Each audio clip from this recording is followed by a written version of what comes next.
What's a kitty pet like you doing out in the woods?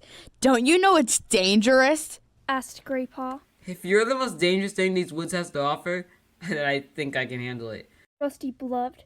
Graypaw looked up at him for a moment, narrowing his big yellow eyes. Oh, I'm far from the most dangerous. Even if I were half a warrior, I'd be giving an intruder like you some real wounds to think about. Rusty felt a thrill of fear at these ominous words. What did this cat mean by intruder? Anyway, Shouted Graypaw, using his sharp teeth to tug a chunk of grass from between his claws. I didn't think it was worth hurting you. You're obviously not from one of the other clans. Other clans? Rusty echoed, confused. Graypaw let out an impatient hiss. You must have heard about the 4 warrior clans that hunt around here.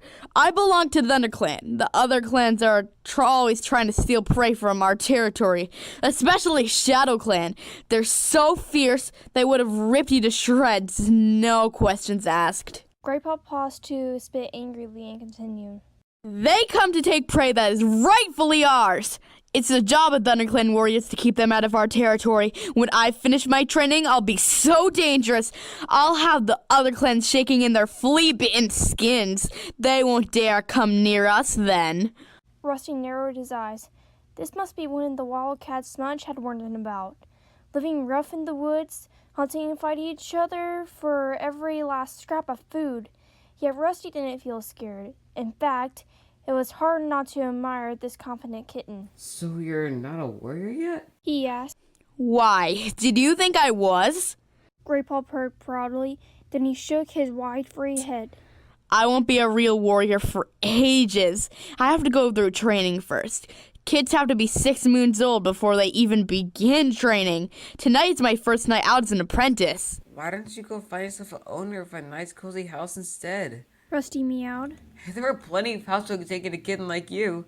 All you gotta do is sit where they can see you and look hungry for a couple of days. And they'd feed me pellets that look like rabbit droppings and soft slop?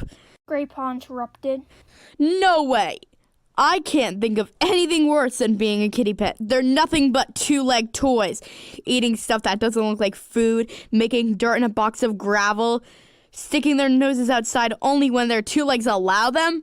That's no life. Out here, it's wild and free. We come and go as we please. Until you've tasted a fresh-killed mouse, you haven't lived. Have you ever tasted mouse? No, Rusty admitted, a little defensively. not yet. I guess you'll never understand. Graypaw sighed. You weren't born wild. It makes a big difference. You need to be born with warrior blood in your veins or feel the wind in your whiskers. Kitties born with 2-legged nests can never feel the same way. Rusty remembered the way he had felt in this dream. It's not true! He mewed indignantly. Graypaw did not reply. He steadily stiffened mid-leg, one paw still raised, and sniffed the air. I smell cats from my clan. He hissed. You should go. They won't be pleased to find you hunting in our territory. Rusty looked around, wondering how Graypaw knew any cat was approaching.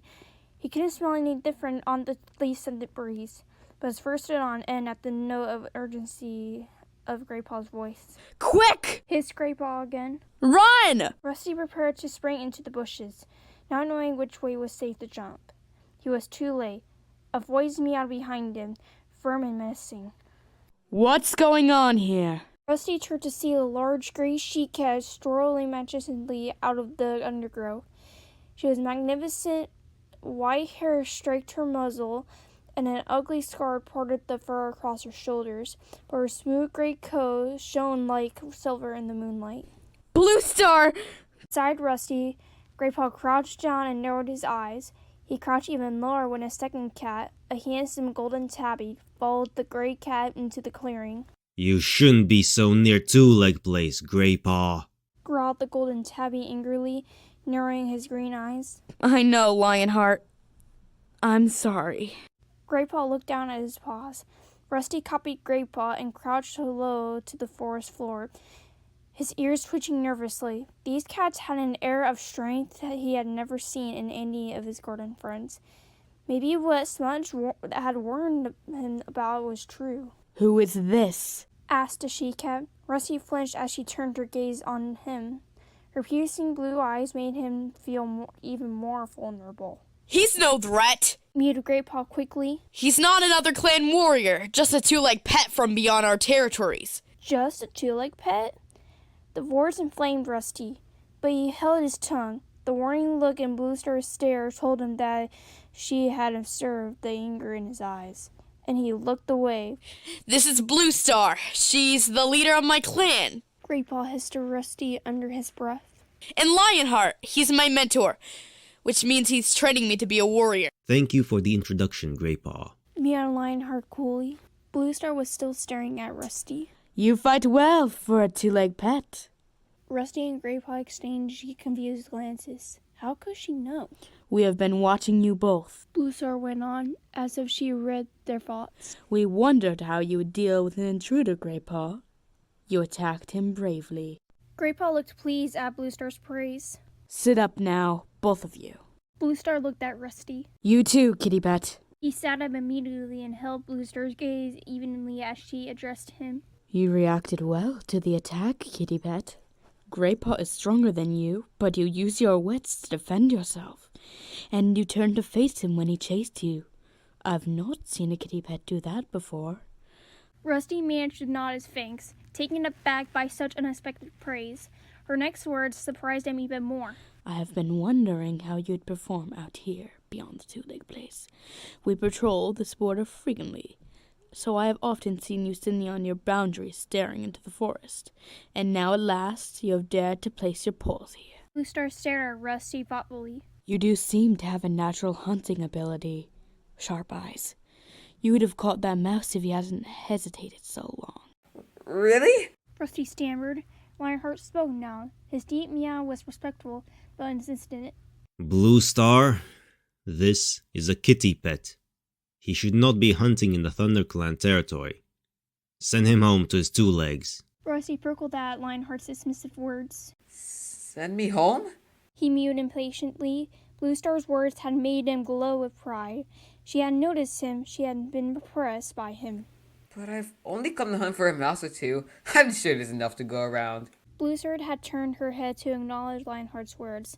Now her gaze snapped back to Rusty. Her blue eyes were blazing with anger. There's never enough to go around. She spat. If you didn't live such a soft, overfed life, you would know that. Rusty was confused by Bluestar's sudden rage, but one glance at the horrified look at Graypaw's face was enough to tell him that he had spoken too freely. Lionheart stepped to his leader's side. Both warriors loomed over him now. Rusty looked into Bluestar's frowning stare and his pride dissolved. These were not cozy fireside cats he was dealing with. They were mean, hungry cats who were probably going to finish what Graypaw started.